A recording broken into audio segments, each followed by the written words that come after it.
Hi there and welcome to Getting Clean on the Prairies. Today I'm going to take you to the Getting Clean kitchen where I'm going to show you how I make my Prairie Fresh Pits natural deodorant using no baking soda and no arrowroot powder. The reason I have come up with this recipe for myself is number one, because I want to avoid using commercial antiperspirants and deodorants that have aluminum and parabens and other toxic ingredients that aren't great for our body. And also this recipe, as I said, has no baking soda or arrowroot powder. These were a couple ingredients that you'll find in a lot of natural deodorant recipes, but for a lot of people like myself, the baking soda seems to cause a lot of skin irritation, and I just can't seem to get myself adjusted to that ingredient. So I have done some research and I found some other great natural ingredients that work well for odor and for moisture control that is in this recipe. So I'm going to share that with you today. So if you are new to using natural deodorant, there's also kind of a detox period that your body will go through. If you've been using an antiperspirant, they are made to block your sweat glands. So of course, once you stop using them, your sweat glands will open up. There'll be a period of time where you need to cleanse out those bacteria and bad toxins in your system. And once you get through that process, you'll really notice how your natural deodorants are going to work great for you. So I will take you to the kitchen. I will show you how I make it, and I will share with you all the ingredients that I use and kind of the benefits of each of those ingredients. So let's head to the kitchen and I will show you how to make some Prairie Fresh Pits natural deodorant. So I'm just getting all the ingredients together that we need to put on the double boiler and melt down. And I will go through each of these ingredients and explain to you what they're good for and why I put them in my deodorant recipe. This is some infused apricot kernel oil that I'm putting 5% into the recipe. So this apricot kernel oil I have infused with oat straw and dandelion. So I use it in my soaps and salves and different recipes, but the benefits for the deodorant is the apricot kernel oil is a very light oil, so it's not too heavy. So it's good for the skin, great for any skin type. And oat straw and dandelion both have anti-inflammatory properties that I thought would be a nice good thing to have in the deodorant, just for sensitive skin. So the other things that went into this so far is the coconut oil. And of course, coconut oil is a great anti-inflammatory and moisturizer for the skin, but also it is a good antibacterial. So it's perfect for a natural body deodorizer.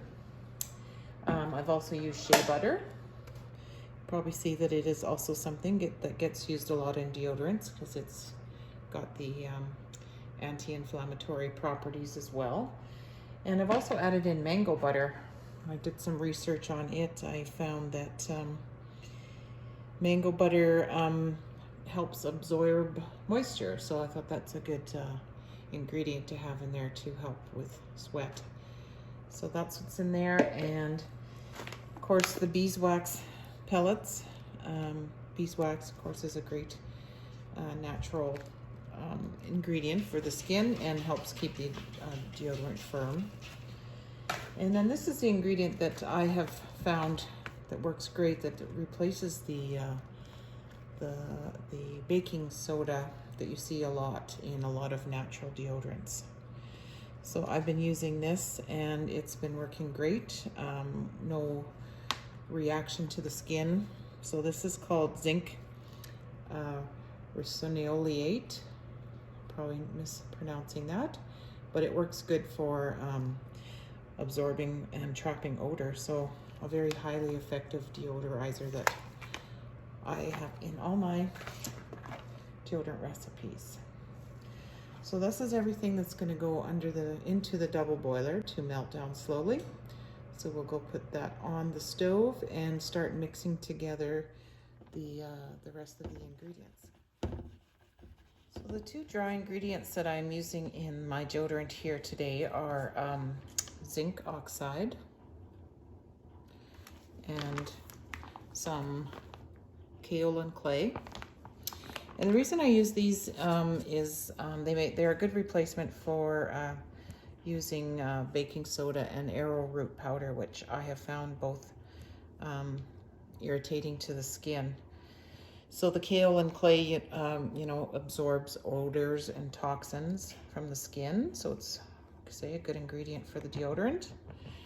It extracts heavy metals from the skin, and the zinc oxide, I have found, also works good for odors, reducing, it's a natural mineral, so that's good, reducing odor, and also helps minimize the growth of bacteria.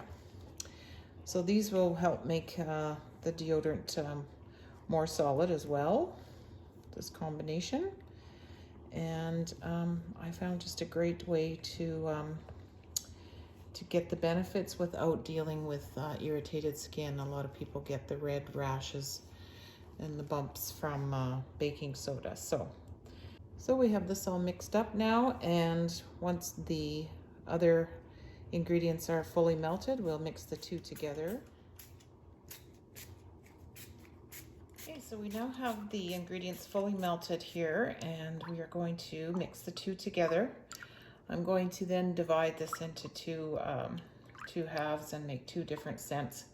First one, this is a popular one that I make all the time, is patchouli lemongrass combination.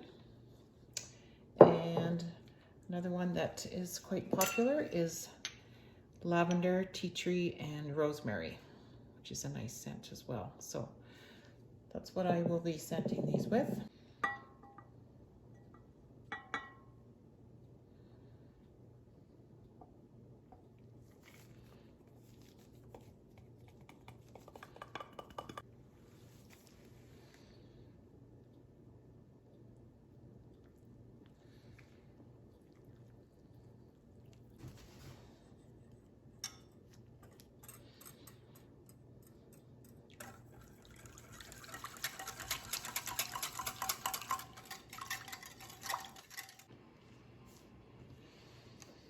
So I'm going to do about 10 drops of each of the essential oils into this first batch here.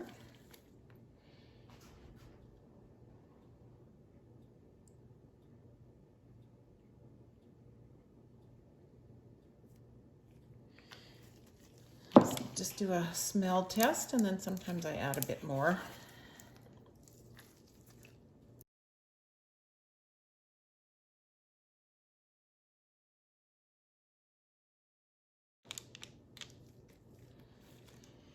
So I'm going to do 20 drops of each of the essential oils into this.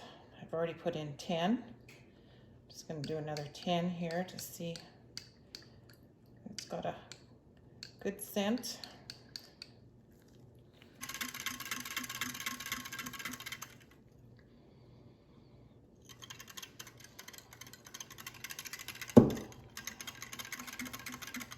So it seems to smell pretty good. So we'll start pouring this into our containers.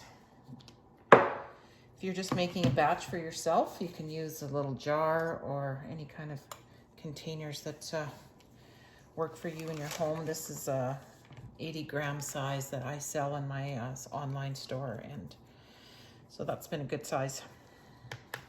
So starting to thicken up already, so gotta move fast here now. You can always put it back in the double boiler or nuke it for 10 or 20 seconds just to make it more runny again.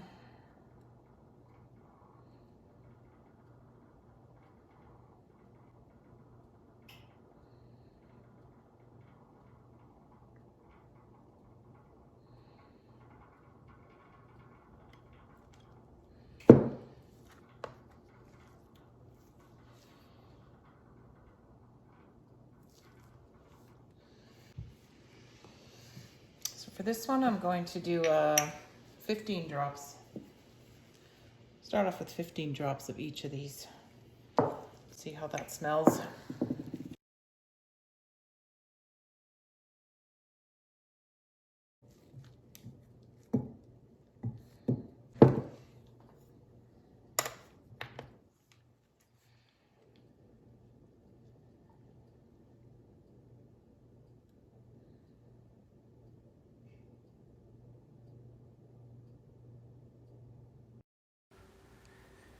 So this is how you make a all-natural deodorant without baking soda.